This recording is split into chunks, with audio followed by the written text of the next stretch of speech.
So, ఇప్పుడు 'చిరంజీవి' గారిని ఇప్పుడు ఇన్నేళ్ల జర్నీ చూసుకుంటే సార్, మీరు చేసిన మొదటి సినిమా నుంచి ఇప్పుడు త్వరలో రాబోతున్న 'భోళాశంకర్' వరకు. సో, ఆయన కెరీర్ గ్రాఫ్ చూస్తే సో, మీకేమనిపిస్తుంది? He is a self made personality అండి. ఆయన స్వయం కృషి 100% స్వయం కృషి. ఆయన జనాల దగ్గర నుంచి మంచి ఆదరణ పొందింది ఏంటంటే వారి డాన్సెస్ అండ్ వారి ఫైట్స్. నిజంగా చాలామంది ఆయన స్క్రీన్ మీద ఫైట్ చేస్తుంటే నిజంగా కొట్టినట్టే ఉంటుందండి అన్నారు. అండ్ డాన్సెస్ మనకి చెప్పక్కర్లేదు. One of the most graceful dancer ఆయన. Is grown, is a self made man.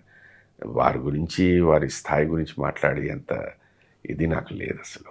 So, ఎప్పుడైనా అమితాబ్ బచ్చన్ గారిని కలిసే సందర్భం వచ్చిందా ఎస్ మీకు? ఎస్ మా గురువుగారు, ఇంకో గురువుగారు గోపాల్ రెడ్డి గారు, కెమెరామెన్ గోపాల్ రెడ్డి గారు. ఎస్. గోపాల్ రెడ్డి గారు. ఒకానొక సందర్భంలో మేము అప్పుడు సాగర్ అని చెప్పి ఒక 3D ఫిల్మ్ చేస్తున్నాం. ఆయన అమితాబ్ బచ్చన్ గారు అప్పుడు మన అలహాబాద్లో ఎలక్షన్స్ గెలిచి ఆయన మర్ద్ అనే సినిమా షూటింగ్ కోసం వచ్చారన్నమాట. గోపాల్ రెడ్డి సార్ ఉన్నారని చెప్పి మెసేజ్ పెట్టారు. నేను చెప్పాను, మీ బాస్ వచ్చారా, వెళ్తున్నాను వస్తావని. సో వారు నన్ను తీసుకెళ్ళి పరిచయం చేశారన్నమాట.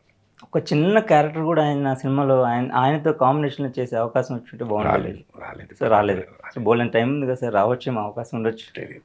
ఇప్పుడు అది దీంట్లో ప్రాజెక్ట్‌కెళ్ళి చేస్తున్నారు ఆయన. అవును సో, అవును. ఒక్క సీన్ అన్న అవకాశం వచ్చింటే బాగుండేది. సో, మీకు రాజేంద్ర ప్రసాద్ గారితో చాలా సినిమాలు చేస్తున్నారు అవును. మీరు. కాంబినేషన్‌లో చాలా సినిమాలు చేస్తున్నారు. సో, ఆయనతో ఎలా ఉండేది? వండర్ఫుల్ అండి. Is a great actor, no doubt about it. మీరు రాజేంద్ర ప్రసాద్ గారు, మీరు వారికి ఎలాంటి పాత్ర ఇవ్వండి, అది డెఫినెట్గా దాంట్లో ఒదిగిపోతారు. అది very very very wonderful actor. ఇప్పుడు చాలా మీ ఇద్దరం వర్క్ చేసేటప్పుడు there was a lot of understanding. అంటే రిహార్సల్స్ చేసి గివ్ అండ్ టేక్ పాలసీ లాగా ఆయన ఏమో కొన్ని చెప్పేవారు, చేసేవారు, దాన్ని ఇంప్రవైజ్ చేసుకుంటూ. సో ఒక వండర్ఫుల్ అండర్స్టాండింగ్ మీద వెళ్ళిపోయింది అది కెరియర్. సినిమా తర్వాత సినిమా చేయగలిగారు గానీ, ఒకేసారి ఒక 5, 6 సినిమాలు వచ్చి చాలా బిజీ అన్నంతగా మాత్రం లేదు లేదు నాకు ఇప్పుడు అలాంటి అదృష్టం లేదు, రాలేదు.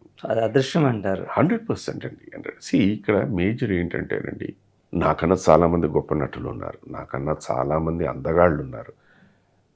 బట్ సినిమా ఇండస్ట్రీకి సక్సెస్ అన్నది మోస్ట్ ఇంపార్టెంట్ అండి. ఆ సక్సెస్ అన్నదినే మిమ్మల్ని తీసుకెళ్ళిపోతూ ఉంటుంది. నాకు ఉన్న పేరేంటే ఎస్ హీ ఈజ్ గుడ్, ఇచ్చిన పాత్రకి న్యాయం చేస్తారు అన్నంతవరకు ఆహా ఓహో గొప్ప నటుడు అనే పేరు లేదు. ఇది వాస్తవం. ఇది ఇండస్ట్రీ పాయింట్ ఆఫ్ వ్యూలో కానీ, ప్రేక్షకుల పాయింట్ ఆఫ్ వ్యూలో కానీ. సో దీని మీద బండి ఎలా వెళుతున్నాయి. సో, దాని మీదనే మీకు వెళ్తుంది. ఎక్కువ సినిమాలు వచ్చే అవకాశం దొరకలేదనంట. అవును అవును. Second lead character almost second హీరోగా కూడా కొన్ని సినిమాలు చేస్తున్నారు సార్.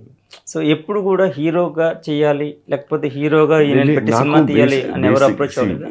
బేసిక్గా ఏంటంటే అండి, ఫస్ట్ అండ్ ఫార్మోస్ట్ నా personality is a week personality.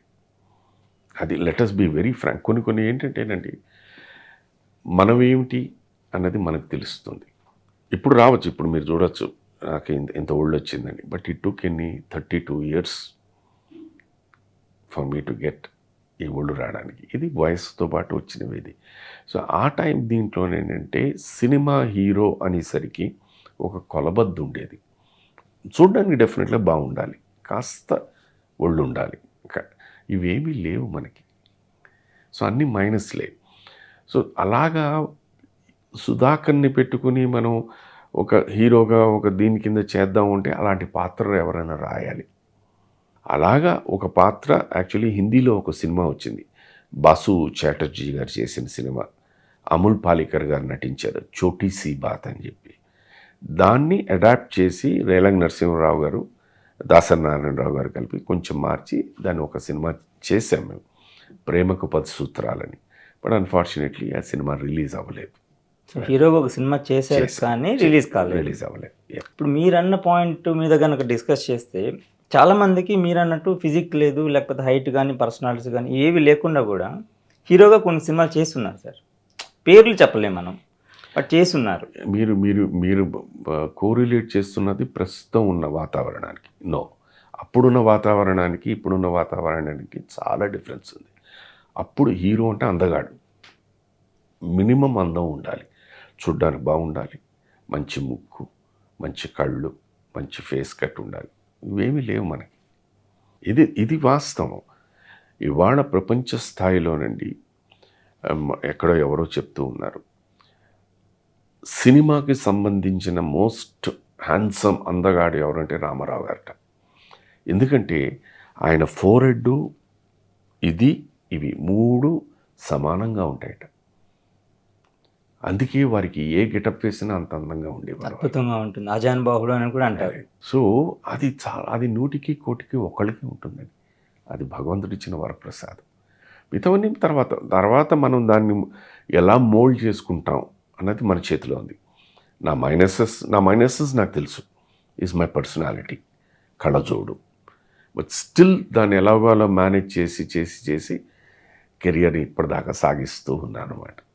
అది మన చేతిలో ఉంటుంది. That is how we correct our cells. And as you keep growing down you learn a lot.